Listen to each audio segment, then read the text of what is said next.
大家好，还记得之前我跟各位聊到说，绝大多数的车子气门室盖上都有自带的油气分离器吗？今天它来了，它真的来了。当然没有啦，这是摩托车的，我不太可能没事拆这一块啦，因为你拆了以后还要换活性塞孔周边的垫圈跟气门室盖的胶圈。既然我的没有换，我就不可能拆它，要不然又要浪费一次钱。所以也很巧的，今天礼拜天早上我去朋友那边打工的时候，我看到了一块气门室盖，摩托车的。这边有标三阳，然后我很好奇，奇怪怎么会有摩托车的气门室盖长这样子呢？结果我翻开一看，当然，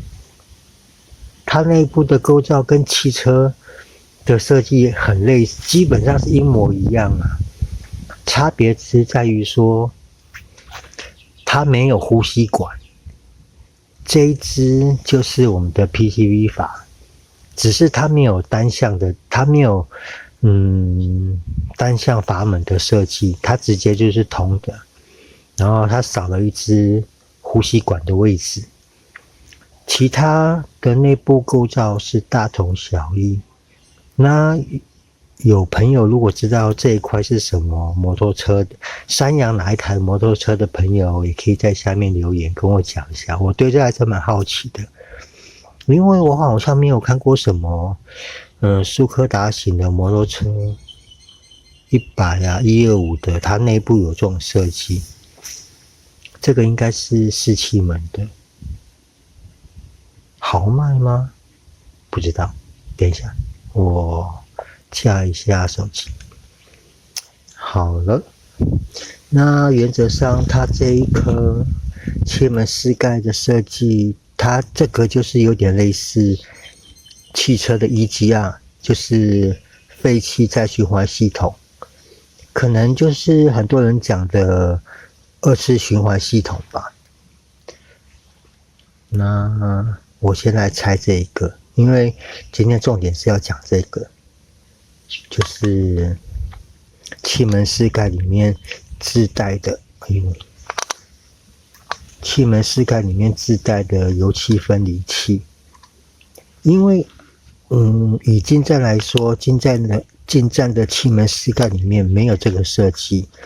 然后它的油气分离，它是做在空气滤清盒上，就是我之前跟各位讲的那个洞。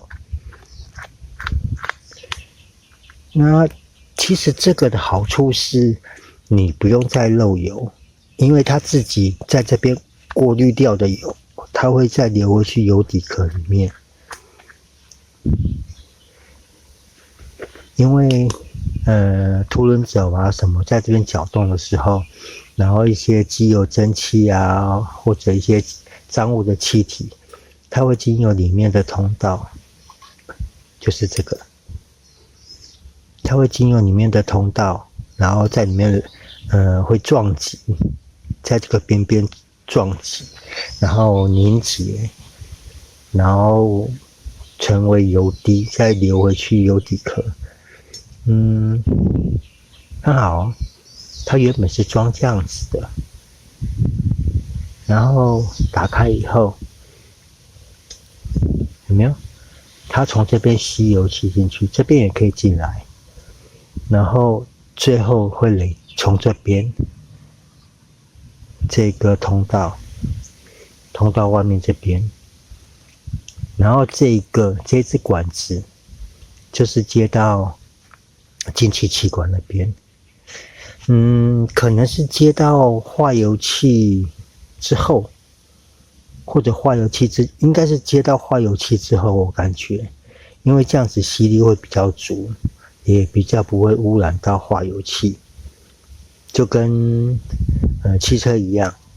直接就接到进气气管那边。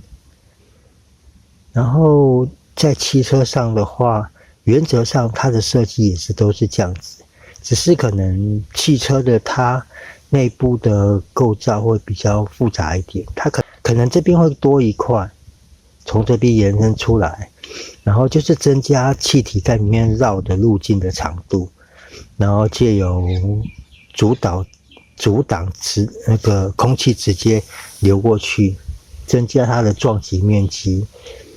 然后让那些油气能够凝结，然后再滴回去油底壳。那我是知道有些朋友如果刚好需要拆这一块的时候，拆你的气门室盖的时候，你可以把里面的隔板打开，然后在里面加洗锅子的那种钢丝球，然后在里面适度的添加钢丝球，就洗锅子的那一种，可能你就把它新买来的话是扁扁的一个圆形，你可能就是看要先剪一段起来，然后撕成长条形，然后铺设在里面，然后尽量就是不要让它有机会往外掉，因为我们装在里面的时候，你都做好以后，你把它盖住的时候，譬如说像这样子。假设是这样子，你把它铺设在里面的时候，你要去注意哦，尽量不要让它有机会会往外掉。假设说我们装在这边，然后因为这边没有什么东西可以阻挡，因为每台汽车的气门室盖内部这个的设计可能会有不同，所以你们在塞钢丝球的时候要去顾虑到它不会往外掉这个问题。就是尽量做好防范措施啦，因为毕竟钢丝球虽然软，但是如果它往外掉，刚好卡在摇臂跟气门那个弹簧上，那个也会很麻烦。反正就是小心一点会比较好。然后加装钢丝球的那个网子，主要就是也是一样，就是增加气体，它在流动的时候，它会把那些比较重的油气拦截下来，然后再流回去油底壳那边。像汽车的话，这一个是单向阀嘛，那单向阀就是 PCV 阀，很多人会去忽略这个，是因为可能第一他不知道它的功能，然后第二也有可能就是它有坏没坏，说实在话，如果你开车是属于那种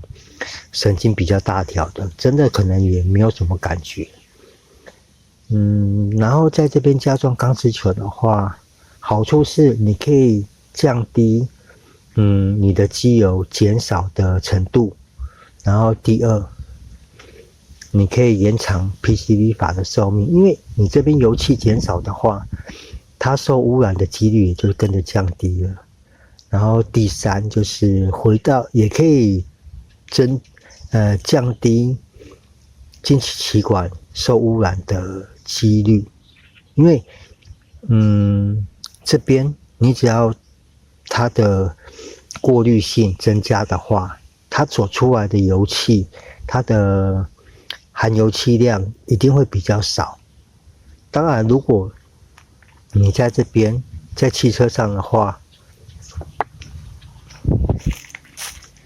就是出来的时候，如果还能加一个废油回收罐，当然效果会更好，而且也更能确保回去的空气会更加的干净。然后其实把这根管子适度的延长，我之前就有讲过，其实安装废油回收罐的时候，这个管子我还是建议尽量用这一种比较薄，然后里面有金属圈的，因为金属会吸热，然后在整个过程中，它应该会帮助这些出来的热气体降温。或许它降的温度不是那么多，但是总比你引擎总是一直吸到热空气会好很多，这个是重点。我怎么觉得我引擎歪歪的？看起来错觉吧。我怎么觉得好像这边比较前面，这边比较后面，有吗？我站在正车头，应该没有吧？因为我看起来没什么感觉。然后像以汽车来说，我知道，这边好像也有哦，有的车子它的 PCV 阀下面跟呼吸管下面它都有。如果你们有机会拆到这个的话，可以趁那个机会在里面做个加装。这个对车真的只有好处，它不会有坏处。你只要确保那个钢丝球不会掉落到摇臂室里面的话，基本上只有好处，不会有坏处。而且成本也不会很高，一个钢丝球好像10几20块而已。重点就是你要趁刚好有这个机会啦。当然如果你刻意的就为了加装钢丝球去拆气门室盖的话，如果你的电圈跟火星塞这个电圈状况都很好的话，可能你就是准备个垫片胶，拆起来以后把旧胶除掉，然后在接缝处那边重点的地方抹点垫片胶，这样子就完工了。当然如果你让厂家去做的话，就是多一笔工钱。然后回到刚刚讲的适度，我在之前影片就已经常提到，适度的延长这个管子一定会有好处。除了让机油废油器能够有比较长的路径去沉淀去滴落以外，它也可以让热空气适度的降温。但是能降多少，说实话这个没有数据，我都不敢跟你们讲。哦对了，之前有朋友聊到说，因为现在很多车子它很多接头都是用这种快速接头，然后现在有的车它的连 PCV 阀呼吸管它的头都是这一种。像如果是这样子的话，我会建议你们就是沿用原来的这个快速接头，然后就是你可能先问一下原来的你想要拆除的管子价格贵不贵，然后取得方不方便。如果都 OK 的话，我会建议你们先买一条回来，然后把旧的拆掉，然后像就是要保留它的快速接头。然后像很多这种快速接头的管子，它前面是快速接头，然后后面可能是一种硬橡胶，薄的硬橡胶。我这边没有那种，我们这种车没那种管子，我没办法解释给你们听。然后快速接头跟管子要分离，多半就2个方式，一个就是用火烤，你适度的用火烤，把管子的塑胶烤软以后，用力的去一手拉着这边，一手拉管子，用力的去拔，多半都能拔开。或者说拿个美工刀，稍微的在上面画一条刻痕，画一条刀痕。你要注意哦，不要一次画太大力哦，不要伤到快速接头本体。就是只要切管子本身就好，这样子慢慢的割，把管子的支撑性破坏掉以后，可能拿个尖嘴钳从这边稍微夹一下，一扳它整个就开了。那这样子你就可以保留原来的快速接头。然后譬如说你的 PCV 阀系统，你原来的 PCV 阀的管子是快速接头的，你只要保留原来的快速接头，然后装上你新买的管子，新买的软管，不是原厂快速接头的管子哦，然后只要插上去，这样就 OK 了，又可以保证接头不会漏气，然后美观性跟安装上都会有很便利的也会比较方便啦。那原则上今天要聊的就是里面这一个，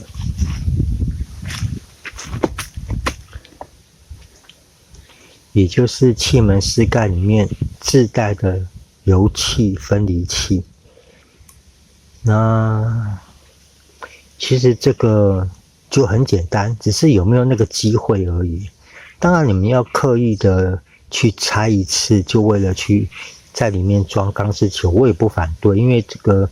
每个人的兴趣跟急迫性不太一样。然后总之就是，当你是装完以后，有的啦，像这一块可以看到，我刚刚都一直在拆上面的垫片胶。我是建议，如果你担心的话，你担心在锁的时候锁不紧的话，可以在比较大的地方重点性的点一些垫片胶在上面，然后锁住，再把它锁回去。然后螺丝可以的话，我会建议真的就是你在锁的时候，螺丝上面点一些螺丝胶，因为很怕你们锁的时候没有锁紧，然后可能引擎晃动久了，螺丝脱落。如果真的螺丝掉到摇臂里面去，那真的就是很麻烦。运气好的话可能没事，如果运气不好，可能螺丝掉的数量太多，甚至这个铁片这一块铁片都跟着脱落的话，都掉到引擎里面去的，都掉到气门里面的话，那个真的就很麻烦。其实像这个你们可以看到，它每颗螺丝这边有没有？它这边都有一个挡片，这个挡片就是你锁好以后再把它凹回去，去顶住螺丝，就算螺丝松了，它也不会掉。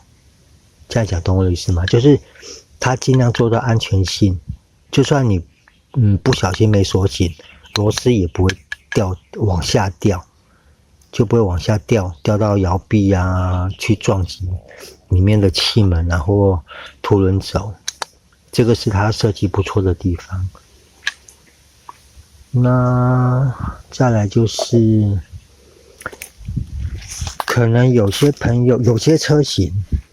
它可能它的 PCV 法它装的位置不一样，可能有的气门室盖你在看的时候，它上面可能就跟摩托车的那个气门室盖一样，它就一个头而已，但是那个头可能会是呼吸管哦，因为我看过很多国外的车型，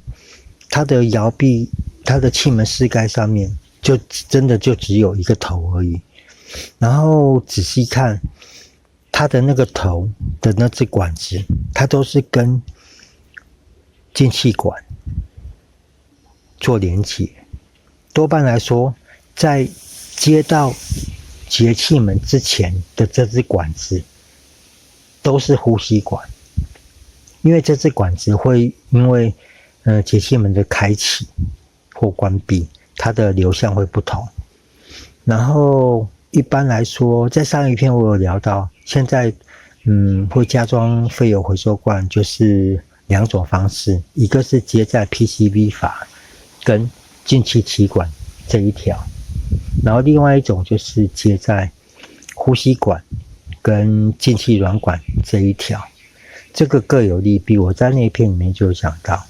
然后现在就是要建议各位朋友，如果你要加装的时候，要去确定哦，你不要说这一支管子接到这边来，这样讲懂我意思吗？因为如果是 PCV 阀的话，它一定会有一个阀体在这边，有阀体的一定要接到进气气管这边。你不要说因为这个 PCV 阀可能坐在下面，你没看到，然后你可能就认为这个拔掉，然后这个接这边，然后这支管子把它堵住，这个就是装错哦，这个要注意。然后再讲一遍，就是 PCV， 如果你的管子上面有一个阀体，这支管子一定就是接进去进气气管。如果你的气门室盖上面的出口它只有一个头，它没有阀体在的话，这一支管子就是接到进气软管。懂我讲的意思吗？好了，那今天这个很简单的气门室盖里面自带的油气分离器，就是这个的介绍就到这边咯，谢谢各位，拜拜。